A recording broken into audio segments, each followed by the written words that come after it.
not working as of now. Oh, it's not streaming on YouTube, is it? Yes. Yeah, it started. I will just put the link also. Right. Could you maybe resolve that issue? Yeah. Now it's streaming. Now it's reflecting. Thank you. Okay, great, great. Yeah. Yeah. Thank Right. you very much. So for anybody who's not joined the WebEx and who's on YouTube, this is a series of six sessions on presentations, interviews, and group discussions. The first two sessions will be talking about presentations, right? So this session is particularly focused on presentations. So how does one create and deliver effective presentations? And presentations occur in different scenarios, right? You might be required to do a class presentation, or if you go on to work in a company, you might be required to give an annual report presentation or a monthly wrap up presentation. Or in a boardroom, you might be required to give a presentation on a particular product that you've come up with or a marketing plan that you've come up with. So presentations, they are going to pervade every aspect of your professional life and your student life. So it's really, really important for you to know exactly how effectively you can use this medium, of PowerPoint, and in general, learn a few skills on how you can express yourself. So I'd like all of you to take a guess at what the elements of a good presentation are. If you had to think about three main things that a good presentation needs to have, what would they be? Any guesses? And first is Preciseness. confidence. Preciseness, okay. I'm not talking about quality, Accuracy. like characteristics of a good presentation.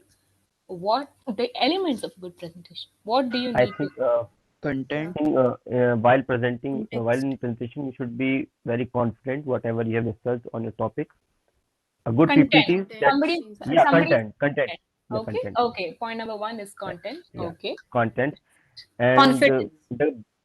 yeah, confidence, because it affects really. To the point concepts. To the point concepts. Okay. Concepts also comes under maybe the content, right? The material. You should just be attracted to the presentation that the person's giving. Like it should be, I don't know the word for it, but it should be eye-catching. It should Yeah. just be, A good presentation needs to have the characteristic or the quality of being eye-catching. That is very much correct. But what are the elements? Go down to the fundamentals. Go down to the basics. Introduction, Setting the context, content, and voice modulation. about Ma'am, proper connect with communication But I audience, mentioned voice modulation. Where does that come? Expressions. to connect with the audience. Okay, so far I think we've come close to one element, which is content, and then we talked. Somebody mentioned voice modulation, which is to do with how you deliver the content, right? Correct. You have content, Yes, ma'am. and the other element is The way we deliver it. delivery, right? Body language. What else? What else? Maybe What are we the can other forms? maybe we can add a story to it, like storytelling form or A skill of making the Good, presentation good. So the interesting. content is raw content. If you manage to make it into a narrative form, then that becomes even more compelling. Good. So far we have a story. We have delivery. What else? ma'am, Maybe body objective language. should be clear. Ma'am engagement मतलब कि बीच में जो सवाल पूछते रहे उससे Engagement, correct. Engagement again comes under delivery, and body language comes under delivery. Voice modulation comes under delivery. Also, That's data all and one set of fact, things. we can say data and fact about the content. Let's go Data to the fundamentals. So you have to give a presentation tomorrow. What would you need to put The together? audience, receiver, Pictures, graphs. Okay, pictures, graphs, good. And usually, what do you put that together on? Slides. Conclusion. Slides. Slides, exactly. Correct? So we have a message or a story in the beginning. You're asked to give a presentation on a particular topic. Then you dig up the content, you create a story, you make it into a narrative form. So that's element number 1. Element number 2 are the slides or the visuals. What are the other props? What are the external paraphernalia that you will use in order to sort of visually represent your story or your message? That's element number 2. And then finally, how do you deliver the message or the story to the audience using the aid of slides or visuals? Right? Is this clear? Yes, ma'am. Yes, ma'am. Okay. So there's a little star over here on the top um, after presentation. Any idea why I may have put that? And because it is the heading, what is the presentation about? So it's sort of like a terms and conditions apply, because not all presentations need to have a message, story, slides, visuals, right? I mean, every presentation needs to have good delivery, but slides in general, some people may argue that slides are not necessary, not always necessary, right? And also there is another point. All these things that I'm going to talk about, they apply to 10 to 15 minute business presentations, or the kind of presentations that you do in class, where you're given a topic and then you write up something on that particular topic and then you present it to your fellow classmates in 10 to 15 minutes. This is not really public speaking. Now, does anybody want to tell me what differences there are between public speaking and, typical presentation, if Okay. there are? So the fundamental difference is when you're doing a presentation, you're just catering, like you have to keep your audience or the people you're presenting to in mind. Like you just have to be aware of their understanding. You have to break down some of the stuff, and just make it accessible for them. Now, when you're doing public speaking, with most of public speaking is, like, for example, debating is opining. It's you talking about opinions, you presenting arguments. So you don't need to dumb it down. You just have to, sort of go with the flow. You have to express. So it's basically expression versus, I don't know, like, accessibility. Okay, you've made fair points. I agree with most of them. There are some points that I would not maybe agree with. The point about expression versus accessibility, very good, very true.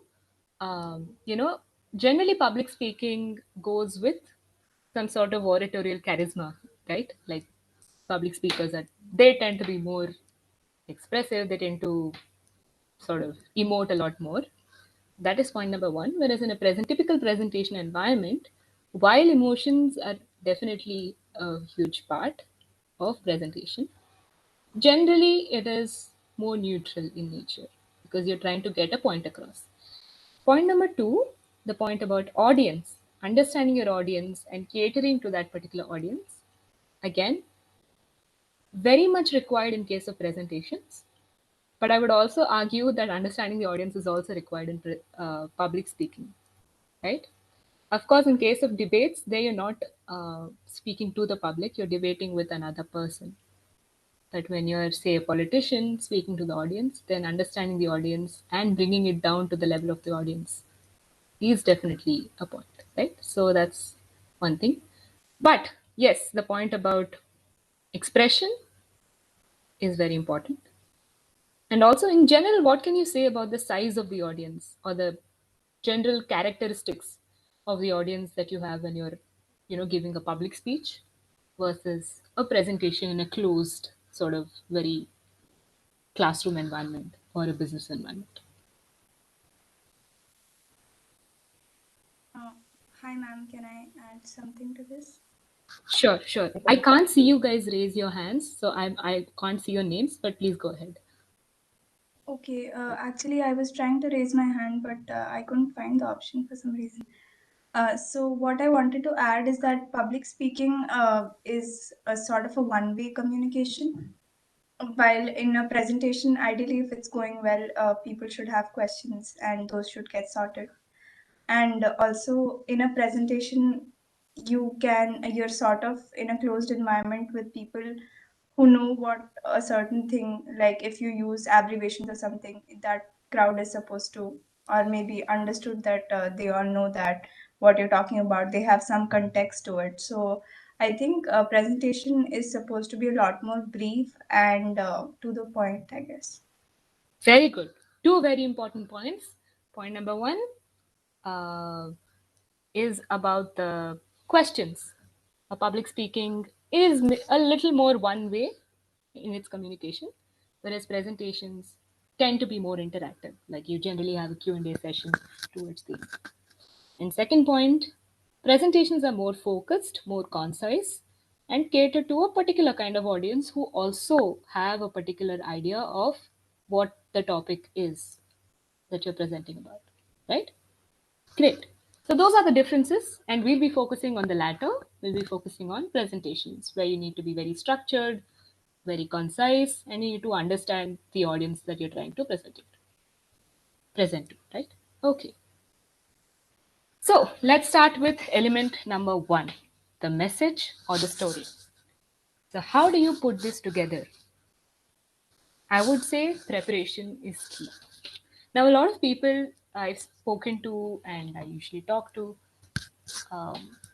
they usually tell me that in presentations, not always do you need to have a script, or if you're well versed in the subject, maybe preparation is not really required.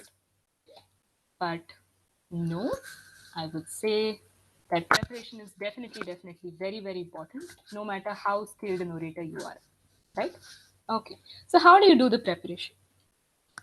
First, research, and research. And can you think of any sources? What kind of sources do you go to research? Suppose you're given, a project for economics, and you're asked to look at how the industry of electric vehicles is going to sort of change in the next decade.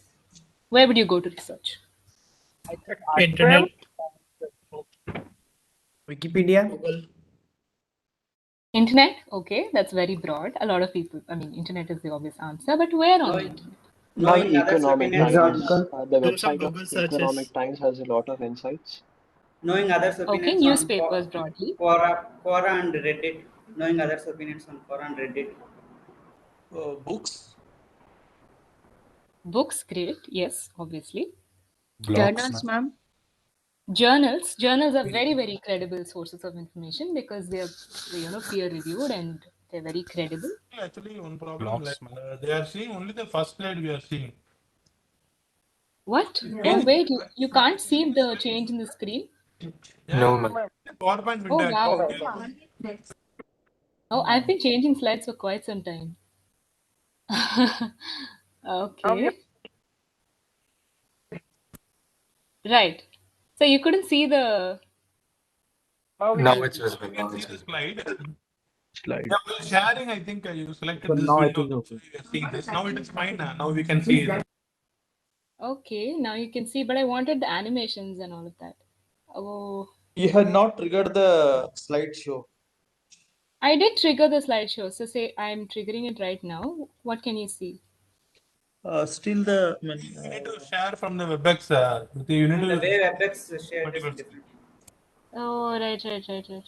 Okay, let me just resolve this right now. Not used to WebEx. I used to do this on Zoom, so I'm finding it a little difficult. Zoom is much easier. No problem, ma'am. Okay, let me just stop sharing this and I'll share.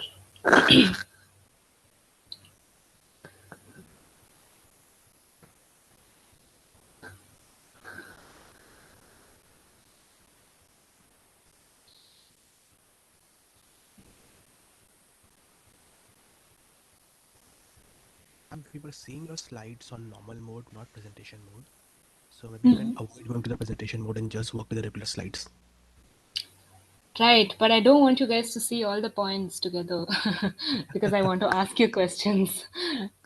So that's the Even in that, in the regular mode, you can just shift the left side of the pane, left pane towards all the way left. So then we'll only see one slide at a time. no, not about one slide at a time. The points as well. Oh, the handouts. Just give me 1 second. We'll just figure this out. If not, then you guys are going to have an easy time. Knowing Actually, so Shruti, that's what fine. you're trying to do is like just to share the screen full screen. Mm-hmm. Click on Alt tab to come back to WebEx window. Otherwise, you need to share the entire window. The very first when you click on sharing, Right. yeah, you can Okay. get a So full I'll screen. share the screen and then come to all Yeah, tab, right? you can click on the screen in the WebEx so that it will share the entire screen. Oh, right. Yeah, then Okay. you can try. Okay. Now can you see? What can you see now? Not really. Nothing, ma'am. Oh, you can't Nothing see is anything. visible, ma'am. Shared. We are just seeing Bevak's window, I guess. Oh, right. Okay. Doesn't matter. We will just do it normally.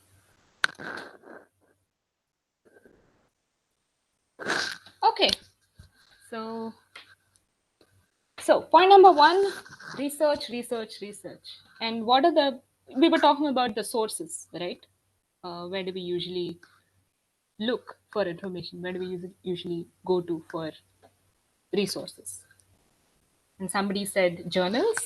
That is a very credible source of information. Somebody else said newspapers.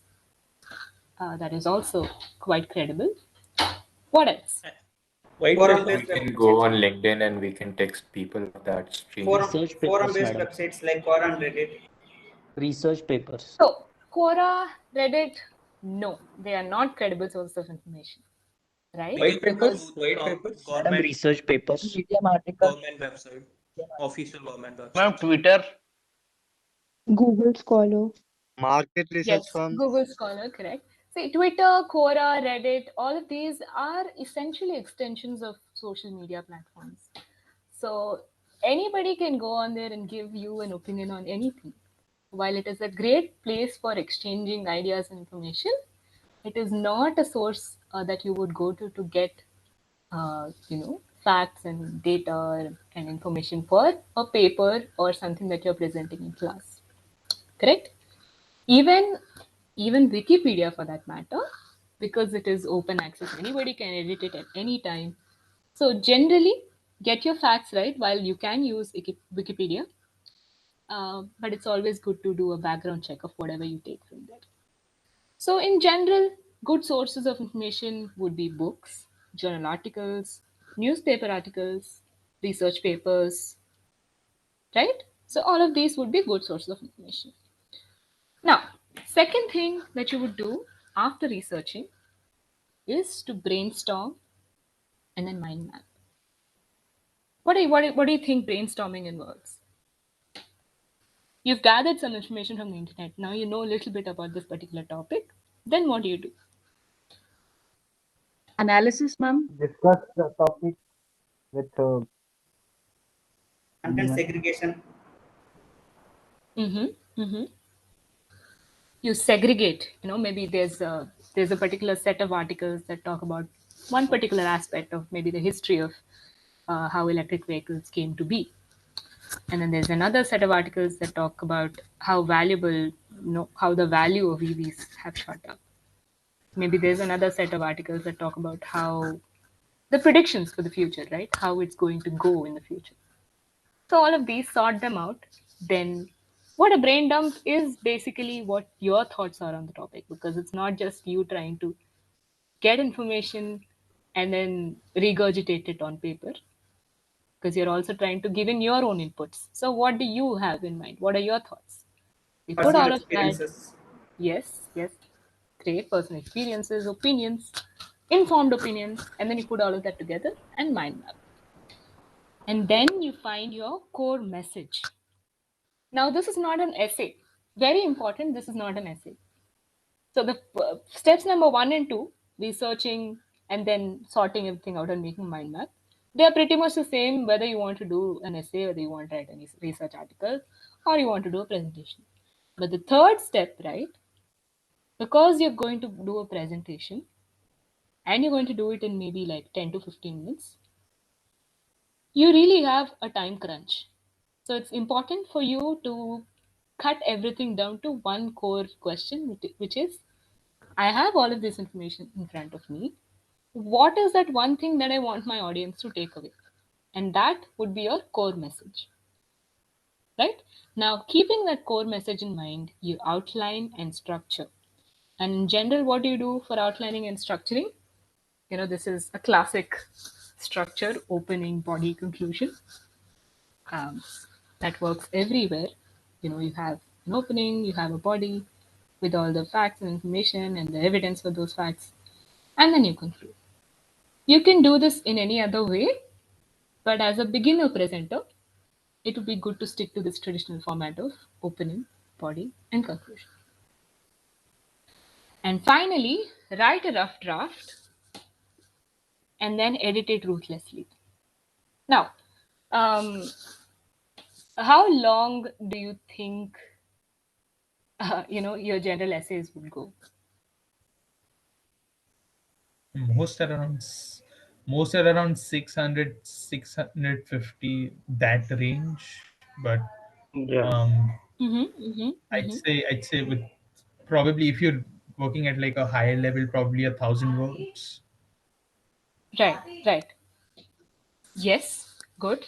But if you were to write maybe a project, suppose you're talking about a project like a term project, semester project, generally they are of the order of 3,000 words, if I'm not wrong, at an undergraduate level, even in the sciences, I think.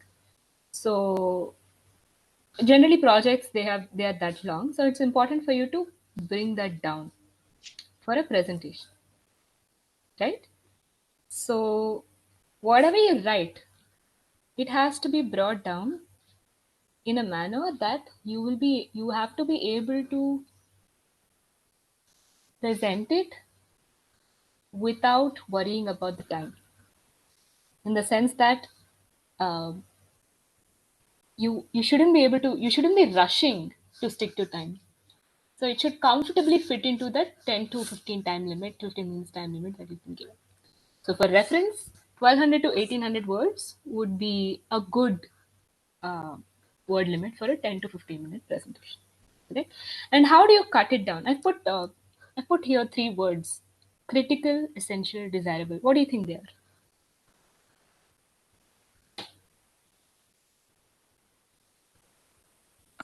Ma'am, there are classes into which you can put various information and facts. So some of them will be very critical and others will be essential. And some will just be desirable, but you can anyway put them away if there's not enough time. Yes, exactly. So when you're editing your draft, you think about what is most critical to this, what this particular presentation can absolutely not do away with. And then there are essential things that are really good to have that back up whatever critical facts that you're stating. And then the desirable parts are good to have, but if you don't have the time, they're better left out, right? So that is the kind of prioritization order that you should uh, follow when you're editing your draft or your script for the presentation, correct? Now, there are many different ways. Now that you have your draft, there are many different ways that strategies that people use in outlining their drafts and in sort of putting it all together into a script, correct? So now we'll look at a few of these strategies. And the first strategy is the prep method. It's what's called the prep method. Uh, it's pretty famous. It's pretty used by a lot of different people. And that is the position, reason, example, position method. And this is where you state a claim, right? You state your position, then you back up that position with a reason, the R part of the prep. Then you give an example of, the situation that you've described so far. And at the end, you reinforce your original point by restating the position or the claim. Is that clear? So now what is this ideal for? It's ideal for debatable topics. Debatable topics where you have a stance to take, where you are for or against something, where you have reasons to back up that particular stance, and where you can give examples. Right? Here's an example topic. Is gene editing for human enhancement ethical? So this is a debatable topic. Why is it debatable?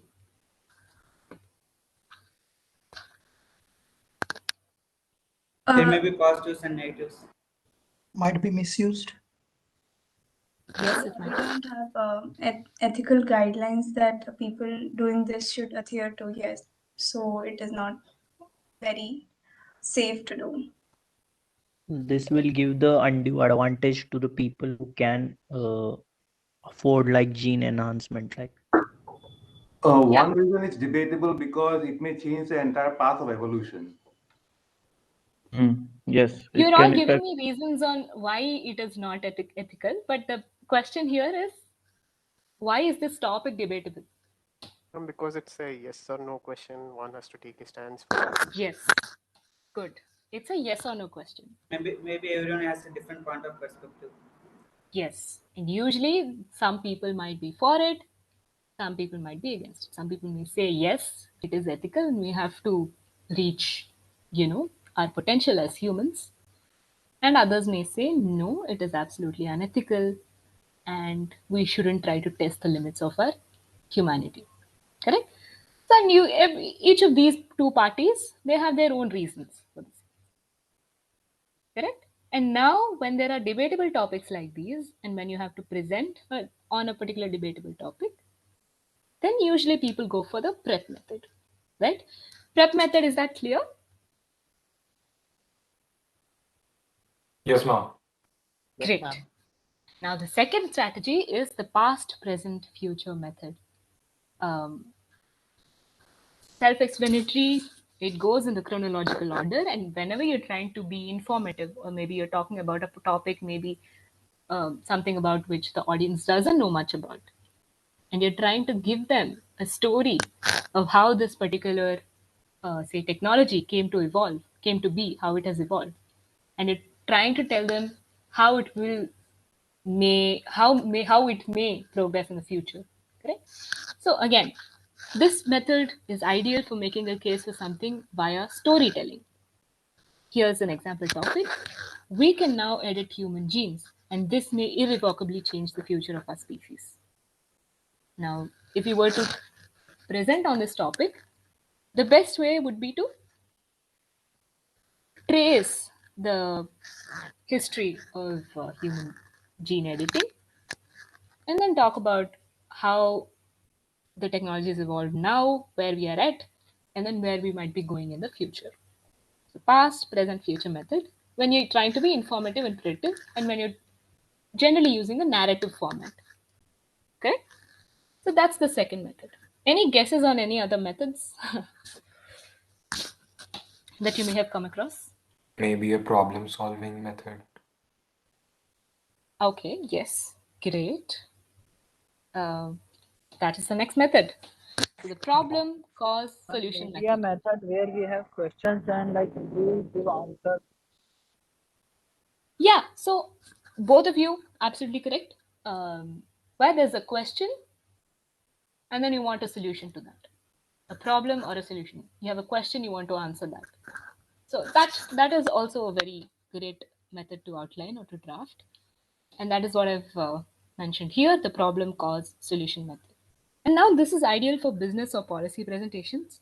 Does anybody know what a policy presentation might be like? A policy recommendation, policy presentation.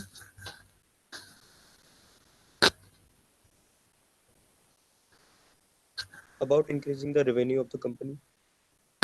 Yeah, so maybe a business is not doing so well, and you're trying to understand how you want to, maybe it's the new fiscal year, it's the new financial year, and you want to see exactly how the business can do better in terms of the turnover or the revenue. So what do? You first state the problem, you recognize the problem, you identify the problem, state that problem, Then dig out the causes. What is causing this lack of revenue? What is causing this slowdown in business? And then you develop a solution for the future. How can we do this better in this coming financial year? So, for example, that's one of the examples that I gave you. Here, the example I gave you in consonance with what we've discussed so far. Gene editing is a technology with great health benefits, but how do we ensure it is not misused? So, imagine there's a group of scientists coming together. They're all working on this gene editing technology, but they want to sort of find a solution to the problem of this particular technology potentially being misused. So somebody wants to give a presentation. How would they go about it? They state the problem, figure out the causes, and point at solutions. Not always do you have a solution, but just pointing at particular solutions would be just as good in case the problem is not something that can be solved right away. Correct? Any other examples?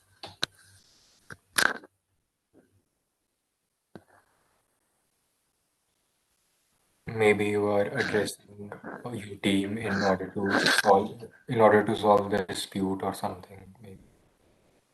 Yeah. So conflict resolution. Maybe there's a conflict within your team, and you want to resolve that. Again, state the problem. You look at what exactly caused this problem. Maybe task delegation wasn't great in this particular team. Uh, People were being given tasks that they were not necessarily comfortable with, or people were maybe overworked. Then you're pointing at solutions. The solutions might be, so we're going to uh, redistribute the work in a way that all of you are content or happy with the kind of work that you get. Right? So conflict resolution is also a great area in which this particular method you can use in terms of presentation. And the final method is something called the AIDA method. Now, this is um, very, very much in vogue in a sense. Like it's used in sales and marketing and product launch situations. Uh, all of these situations have one thing in common. It's that they intend to persuade, right? And what do you mean by a persuasive presentation? What is the objective when you're trying to give a persuasive presentation? They want to sell their product, so advertising. Getting the audience to take action. Yes. So you want to sell the product. You want the audience to buy your product. So what do you have to do? You have to persuade. You have to motivate them. You have to sort of introduce in them the desire to buy your product. Correct? So that is what the attention, interest, desire, action sort of model is. So you start off your presentation by attracting the attention of the audience, just turning their eyes towards your particular product, and then slowly building up interest in that product. And then that interest slowly moves on to desire, where they are like, okay, this is not just a product that is interesting, this is a product that I desire to buy, that I would like to have for myself. And then that goes on to action, where if you are effective enough in your presentation skills, then that particular consumer will actually take the next step and buy that product, right? So this is ideas of persuasive presentations, as I've said. For example, a company is launching a new product and wants to encourage, patients to try it, patients or consumers to try it. Great. So those are the 4 strategies, and these are not the only strategies that are there. Yes, somebody had a question. Yeah. So the AIDA method, it makes sense Mhm. for a business to consumer presentation when you're making a sales Hmm. persuasion pitch. But what about business to business sales? Should that be more of a problem cost solution method, or should it be more of an AIDA? What's your opinion? It depends on the objective you have, right? Suppose business to business, you've already established a connection with them, and now maybe you've run into a problem in terms of um, maybe the collaboration that you had with them is not going very smoothly. Then when you're trying to present, then that would problem cost solution method would be more appropriate. But if this is the first time that you're trying to pitch a collaboration sort of proposal, then the AIDA would be better, right? Okay, makes sense. You were going to ask something? So yeah, instead of a collaboration, I was looking from a sales angle only in both scenarios. So you have a product which you want to sell to another business. So would you prefer to go towards the problem case solution method where you are trying to pitch how how your product or service solves their business problem, or would you want to go towards the attention and desire direction? Oh, right, right. So say you are a sort of a wholesale business person, and then you want to pitch your product to a retailer, right? Is that what Yeah, you're trying to yeah, say? something like that. Yeah. So then, absolutely, I would go with the problem cause solution method because essentially you're trying to fill a gap. You're trying to say that I have the solution to the problem that you have, and it would be better for your retail business to take up this order from me because I have sort of the solution to the problem. It can be a blend of these two. As I was just going to say that these four are Yes, not yes. the exhaustive list. It can be a blend of both, right? This is Ma'am, it not the can be a exhaustive. blend of these two. Exactly. So it can be a blend of these two. You're also trying to gain the desire of the business uh, I mean, and like get them to take action. it depends on industry to industry. Some industries will have a blend of these two. Like if we talk about healthcare industry, if we are going Mhm. to see my company is into diagnostics and life Hmm. science research. So we have both of these approaches in mind. Like we use problem cause solution method as well as AIDA Yeah, because we need to gather the attention of the party first, and then we need to give a problem cause solution method. So absolutely, both absolutely. both are required basically.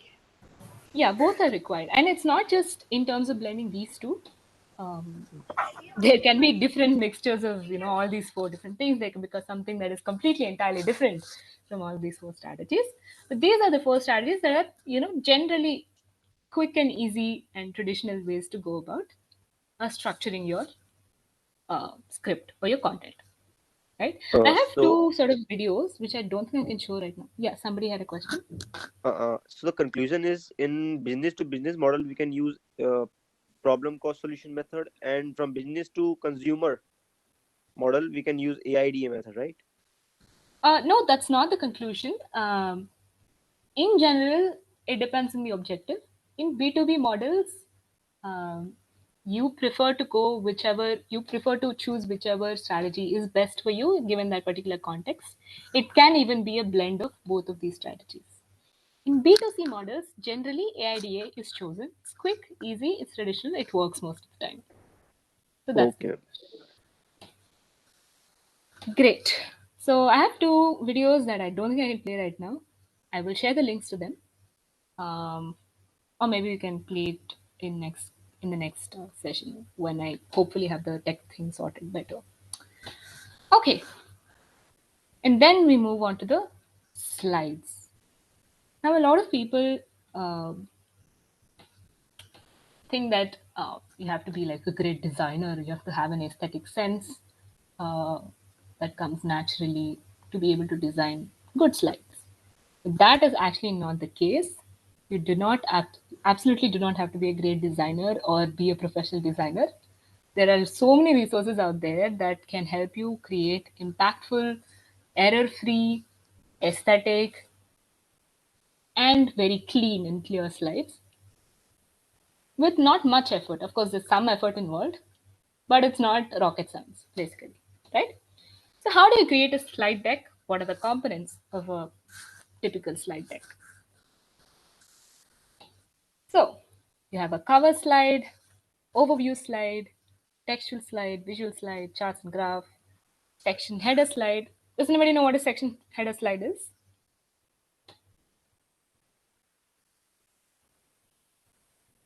Can you give me an example of a section header that maybe I used in this presentation? A slides page 11. The slides page, yeah. Right? So this is a section header slide. And can you recognize, the sort of structure that is coming together right now? Remember, in the beginning, I showed you this slide where I sort of delineated. I mean, the slides didn't work, but But I sort of showed you these three particular points. So we're talking about the message, slides, and then delivery. And then the section header would be the message. The second header would be the slide, right? So section headers work that way because at every point in your presentation, it helps the audience tie back to the original agenda of the presentation that you set, which is to go over the three different elements of the presentation and understand how exactly you can ensure that each element is the best that it can be, right? Then what else? Summary slide, thank you slide. Any questions so far from this particular table?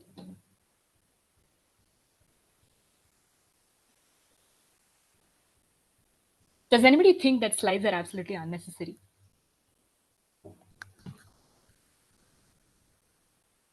No, ma'am, slides are not unnecessary. I mean, like absolutely unnecessary.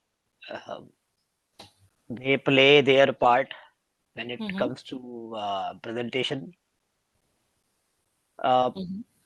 We need to decide on the fact that we don't make it much bigger in terms of presentation. Like it's totally we need to understand the audience first. I mean, like what kind of audience we are going to present, and what is it we are going to present. Yes. And what is the relevant information we need to keep in the slides, considering the fact that we don't make it much longer, and we should try to involve as many people as we can into the conversation. Or Absolutely correct. Relevance and audience understanding is much more important than having very cluttered slides where you dump all the information on. But slides, if used properly, can complement the presentation experience, make it easier for your audience, and that is the objective. They shouldn't make it harder for your audience to understand everything. They should make it easier, right? So here are a few sort of slides that you can use, and for templates, here are a few resources. If you're not aware of them already, you can use them. I think most of you are probably undergraduate students who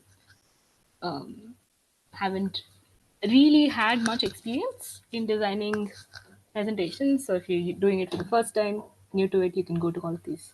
Maybe Canva also works well. Yes, Canva as well. Canva as well. Definitely. Haven't added it. You should add it right now. Ma'am, can you explain me the section header slide again? Oh yeah. So the section header slide is where you are clearly showing one slide that directly ties into your original agenda. So here I gave you an agenda about how I'm going to talk about elements of a good presentation. There are three elements: message, slides, and delivery. And I told you that I was going to talk about each element in detail. Right? Now the section header would be just as you would put a header in an essay. Maybe you're listing out the different types of animals. You can be like terrestrial animal, aquatic animal, birds, and then amphibians. And then you start with section number 1, terrestrial animals, right? So this is a section header slide, just like that. But when the fourth slide is the overview slide, right? Sorry? And the fourth slide is the overview slide, right? Yeah, this is the overview of the agenda slide. Yeah. Okay. So this overview slide is also can be covered as section header slide, right? No, that's not a overview slide is different from a section header slide. So this would be an overview slide where I'm talking about exactly what we're going through in this presentation. Section header would be each element in that particular overview that I've given. Okay. Covering Right? different topics in the same page, right? Yes. Okay. Okay. So for templates, you can go to these resources. Images and formatting. So another important thing that a lot of people don't recognize, especially students that I've seen, they use pictures indiscriminately from the internet because we have access to the internet. We just copy any kind of picture that we can get and we paste it, use it all indiscriminately. But pictures of copyright and copyright issues are very real. while you may not get jailed for using a picture that has copyright without citing it, it is good practice to use only for Creative Commons. So Creative Commons is where, this part of the internet where you can use photographs without worrying about copyright. These particular photographs are not copyrighted basically, and they're free for use. Maybe with proper attributes, maybe. Yes. If you are using a photograph, don't just copy paste. If you are using a photograph from the internet that has a copyright, it's always good to cite, right? Or attribute that resource. So I got this from, say, the Economic Times. This photograph was taken by this particular person, right? How do you know it's copyrighted? Oh yeah, in general, if you're taking a picture on a newspaper that has been clicked by one of their in-house journalists or one of their in-house camera people, it is copyrighted. Um, so it's always good to go to Creative Commons and check there. Ma'am, maybe as per your experience, what may be the possible legal issues we may face other So than there are no see, unless you're presenting to a huge audience or you've used from, say, a huge company that is worried about its pictures being used. Unless you're doing that, unless you yourself are sort of a big person who has a stake in a lot of things, and the photograph that you've taken, that you've used without citing, is also from a company or from somebody big enough to cause an issue, it generally doesn't become an issue. All I'm saying is citing is good practice. You write term papers for your classes and you cite every single resource that you use. Even if you don't cite, nobody is going to come and jail you for it. But it is good practice as an academic or as a researcher, as a student, to cite, because it is sort of a... Yes, ma'am, got it. Yeah, right? So that's the idea. Ma'am, Use what are graphics. the Yeah. what are the way of citing? How we can cite in a proper way So or something? there's when you're using a photograph, right? In general, on PowerPoint, you'll have the option of putting a caption for that photograph. Okay. So you can say this picture was taken from, or you can just put an @ of. Yeah.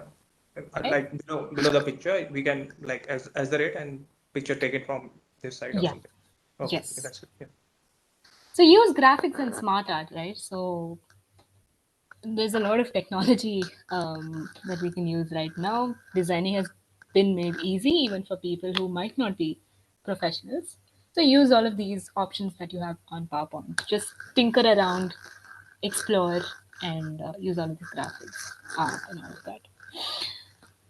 One more very important thing, use the same font combination across all slides. So a lot of people, what they do is they start off their first slide in one font and then their last slide is an entirely different font and an entirely different size, which is not good, right? So And the mistake I made many times. so that's not good. You can learn from your past mistakes, so that's completely all right. But just be consistent across your all the slides of your presentation, right? So sans serif and serif. What is the difference between these fonts? I've actually given the difference right away. But what is the difference between a sans serif font and a serif font?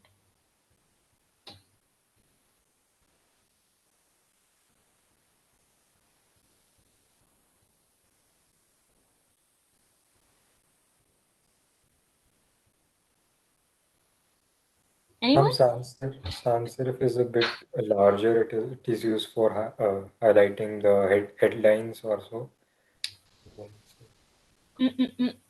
Nope. It is a bit bolder than the other one. Nope. Ma'am, I Alphabets think are a bit round. the font that you have used in writing your heading is a sans serif, and the one which you use describing the content is a serif, right? No, actually, both of them are serif in this particular, in my presentation. So I'm just zooming it in case you want to take another guess. Sans serif doesn't have decorative attributes. Like Like the sans serif round. is but more sans serif is much smoother, but the serif Yeah, is correct. So it does not have the chisels at the end. Decorative. Chiseled yes. endings. Like Yeah, right? So sans serif does not have chiseled endings.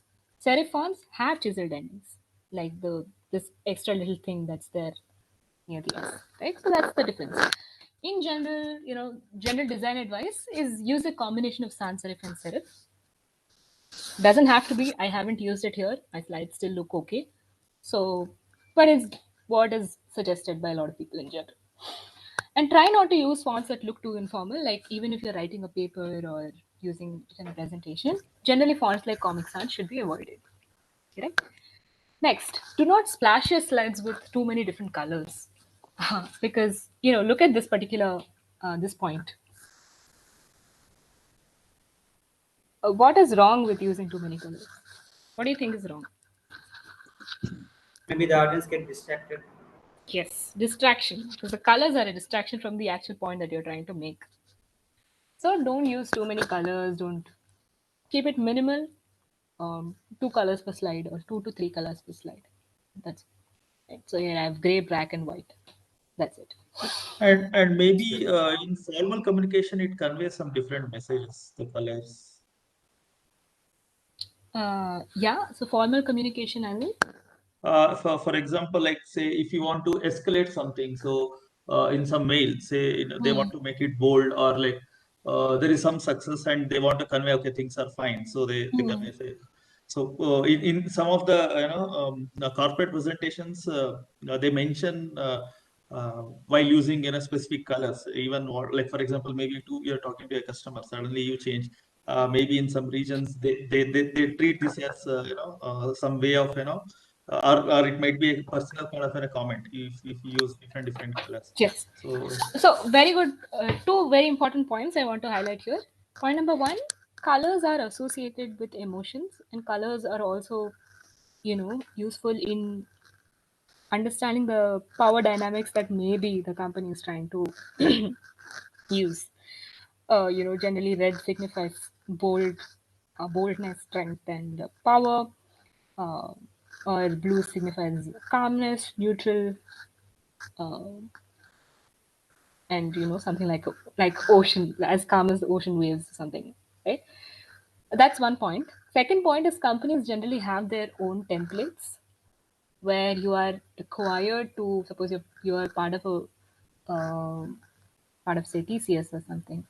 You are required to use a set template. You have to use a font that is set by that company, and it's generally not advisable to design your own templates. So in that case, formatting and all of this becomes easier because you don't have to think about what to choose. The colors, the logo, uh, the fonts to be used, all of them are set by the companies themselves. Right? So these 2 points that I wanted to emphasize.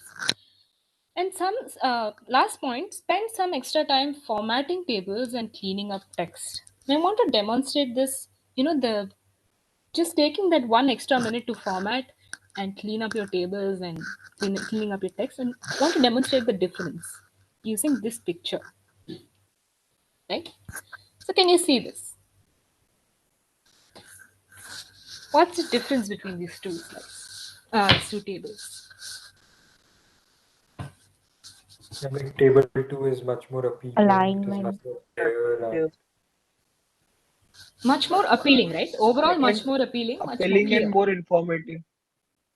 Yeah, More informative. maintained and systematic. Yeah. Also Systematic. it attractive. is more explanatory, it seems like. And uniform. The table one is not More uniform. organized way. Yeah, Okay, and here we use let's say different table colors. 2 Yeah. is better than the first table. Agree? Yeah. Yeah. Yeah. Ma'am, I would Why? say Here we the use left some table Tell colors. me Yeah. about is the point. easier. Yeah. It is more easier to understand. Easy to understand. Great. Why? Can you point out So, those small yeah, things that have ma'am. been changed? Yeah. The value Certain things Yeah. are The highlighted. Highlighted so it becomes yeah. easy for It's the highlighted, One ma'am. person at a user time, to please. understand. I can't see you guys. One second. Can you raise your hands? Can you see the- Oh, there's a lot of Sarthak. Yes, please go ahead. I won't say right is always better. The left table is easier to read horizontally, row wise, while right table is easier to read column wise. So if your data requires people to read it row wise, left would be better. Okay, okay. Ma'am, I think that problem can be negated by increasing the contrast in the second one. I can see a dark band and a light band. If we increase the contrast, then it would be easier to read in the column wise also and the row wise also. Okay. So Sarthak, what you've said about this left table being easier to read row wise, I wouldn't say that makes it necessary. That makes the first table necessarily better, but it is just a shortcoming of the second table. And as the other person said, if the contrast between these rows, the colors, one can be a darker pink, then that would make the second table much more efficient. Correct? Okay.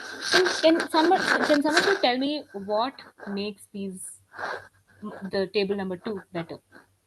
Say, let me start. Point number 1, the values have been rounded off. One thing is Well organized. the stock and sales report are specified with the date, so we can like reckon that at which date this table was taken. Great. Values were taken. Okay. Another point. And It the is units sorted of based values on the values number are of also given. The values is in dollars, one of 1,000. That is given top of the table. Yes, yes. So this is very clarifying to the audience actually. What about this row, this column? Sorry. Yeah, they have Yeah, serial.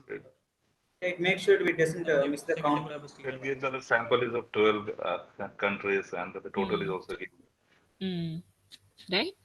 So But also it may have informative taken this person some 2 to 3 minutes extra to format this, but it makes more sense. The second one is easier to read overall, right? Yes. So formatting, very, very important. Take the time to give that attention to detail. So that's the only point I wanted to mention. And then next, presenting data well. Am I overshooting? Do you guys have a class now? Or we can take this up tomorrow, if that's all right. Yes, ma'am. Yes, ma'am, we have a Yeah, planned ma'am. class. Yes, for- ma'am. Okay, not an issue at Yes, all. ma'am, Thank we you can so continue much. tomorrow. Yeah, we'll continue this tomorrow. There's a lot more that I wanted to discuss. Tomorrow in the sense and it's hopefully- Thursday or tomorrow? Yeah, sorry, next session. I think it's Yes, Thursday, sure, right? sure. Yes, yes, Yeah. yes. No problem. Ma'am, can you please share the link of 2 videos in the chat box? Yes, miss. Oh, yes. I don't have the links. Also, do we get this PPT as well? Yeah. You will get the PPT once I finish the class on the session on Thursday. Okay. I'll send it all together. Yeah. Okay. Yeah. Ma'am, is this session So- was only for English first student, or we can also join it like English two Anybody students? can join it. The only reason I said it might be repetitive for some people is because I had taken something similar to a month ago for English to students who are stepping into their third year now, I think. So if you've attended that session, might be repetitive for you. That's all. Oh, okay, ma'am. So the But if you've not PPTs will attended, be you can made join. available to us in our dashboard, right? The PPT will be made available to you, and it will be sent in a PDF format. Okay. Ma'am, I have a question. Yeah. Ma'am, is the whole communication workshop the same as the one that was taken on in English too? So the idea is the same. The activities and the discussions may be different. And I have upgraded a few points, but overall the idea is the same. It's for the new batch. So they also get a chance at, doing the activities and actually getting on stage and presenting. So, but the idea, the fundamental premise, it's the same. Presentations, group discussions, and interviews. There might be small changes in the syllabus, that's all. Ma'am, tomorrow's session will be continued at the same time. Not tomorrow, I think Thursday. Yes, 5 to 6. Yes. Okay, ma'am. Okay. So, any other questions, anybody, before we wrap up for today? No, ma'am. Thank you. Okay. Thank you, ma'am. Wonderful participation. Thank you so much for participating enthusiastically. I'll figure out the presentation situation next session. And thank you so much. Have a wonderful rest of the day. Thank you so much. Thank you. Thank you so much, ma'am. Thank you, ma'am. Thank you, ma'am.